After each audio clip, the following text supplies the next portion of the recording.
So humina po ang bagyong Guring pero lumakas naman itong bagyo sa labas ng ating Philippine Area of Responsibility na posibleng maging bagyong Hana. Silipin na natin yung dalawang yan.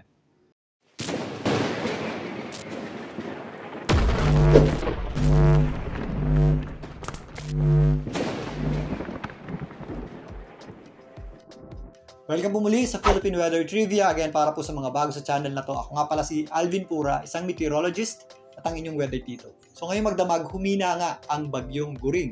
Pero lumakas naman itong bagyo sa labas ng ating Philippine Area of Responsibility. Ito yung posible nating tawaging bagyong Hana.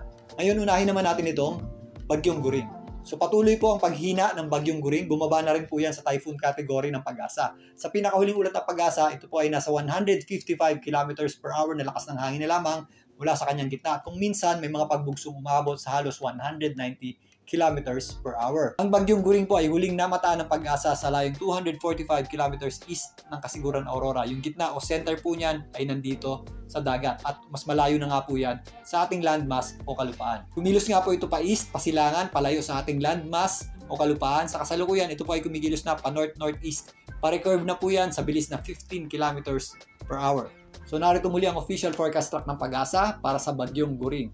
Sa ngayon nga, inaasahan natin ang patuloy na pagkilos nito hilagang silangan, pa-recurve at inaasahan natin bukas, posible na po yung kumilos pa north-northwest o papunta dito sa area ng Batanes. At magpapatuloy po yan sa kanyang direksyon hanggang makalabas na ng ating Philippine Area of Responsibility, posibleng sa darating na Thursday dito po sa may bahagi ng Taiwan. Dahil nga bahagyang humina at lumayo pa, mas lumayo rin yung kanyang radius ng malalakas na hangin sa ating landmass o kalupaan. Pero yung kanyang panglabas na kaulapan po ay nakaka-apekto pa rin dito sa ilang bahagi ng Northern Luzon. Dahil nga sa paglayo at paghina ng bagyong Guring, gaya ng inaasahan, significantly po nabawasan ang ating mga pagulan sa malaking bahagi ng Northern Luzon. Pero po itong areas na medyo malapit pa sa bagyong Guring, yan po ang area ng Isabela, Cagayan, kasama na po dyan ang hilagang bahagi ng Aurora, ay posible pa rin po makaranas ng maulap na panahon na may kasamang scattered o kalat-kalat na pagulan or thunderstorms. Although nagpapakita ang araw, posibleng kalat-kalat o scattered na pagulan din ang ating aasahan dito po sa Ilocos Region, kabundukan ng Cordillera, kasama na po dyan ang Abra at Apayao,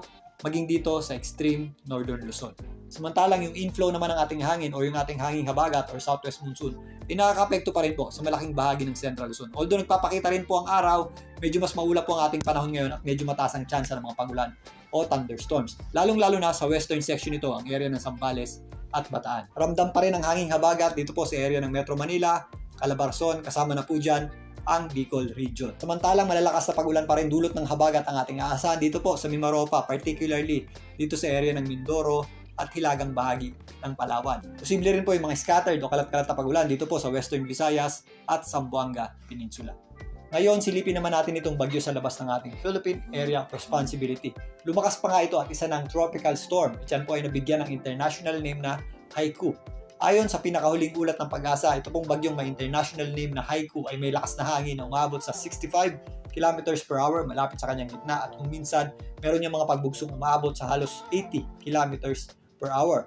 Ito po ay huling namataan ng Pag-asa sa layong 2,235 km east o silangang bahagi ng Northern Luzon. Medyo mataas na nga po yan, kaya ngayon hindi po natin yan inaasang mag-landfall or tumama sa lupa. So narito naman ang official forecast track ng Pag-asa para sa bagyong may international name na Haiku. Patuloy nga itong kumikilos pa-westward sa bilis na 15 km per hour. Posibleng sa darating na Wednesday, yan po ay makapasok na sa loob ng ating Philippine Area of Responsibility habang nasa loob pa ang bagyong Guring.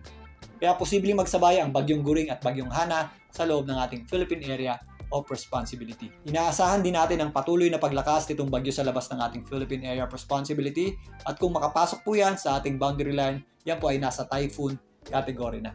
So narito ang magkasamang track ng bagyong Guring at ng bagyong may international name na Haiku. So pinapakita dito na posible po yan magsabay. Kapag nandito na sa extreme Northern Luzon o sa may Batanes area ang bagyong Guring, posibleng makapasok na rin sa loob ng ating Philippine Area of Responsibility ang bagyong posible nga nating tawaging Hana. So ano ang magiging implikasyon niyan? Sa kasalukuyan nga, pinapalakas ng bagyong Guring yung ating habagat or southwest monsoon at hihilahin niya po yan papunta sa kanya. So habang nandito po yan sa extreme Northern Luzon, papalakasin pa rin po niyan yung ating habagat or southwest monsoon.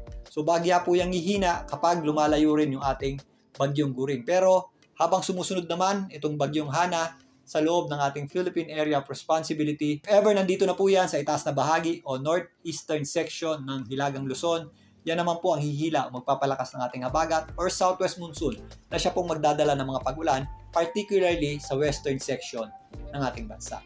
So bagamat humina o lumayo ang Bagyong Guring, significantly nga nabawasan yung ating mga pag-ulan dito sa northern at central Luzon. Pero mag-ingat pa rin po tayo sa mga possible effects ng mga pag-ulan dulot ng habagat or southwest monsoon na nakaka-apekto dito sa mga areas na malayo sa Bagyong Guring pero tuloy-tuloy ang mga pag-ulan dulot ng habagat, particularly dito sa area ng Mimaropa at ilang parts ng western Visayas. At dahil nga may kasunod agad ang Bagyong Guring at posible pang magsabay sa loob ng ating Philippine Area of Responsibility ang dalawang bagyong ito, although hindi natin nakikitang maglandfall itong panibagong bagyo, magpapalakas din ito o hihila ng ating habagat or southwest monsoon. Kaya magtutuloy-tuloy pa ang epekto ng ating habagat sa mga susunod pang mga araw hanggang sa susunod na linggo. Antabayan na po muli ang ating update para dito sa Bagyong Guring at dito sa bagyong posibleng tawaging Bagyong Hana.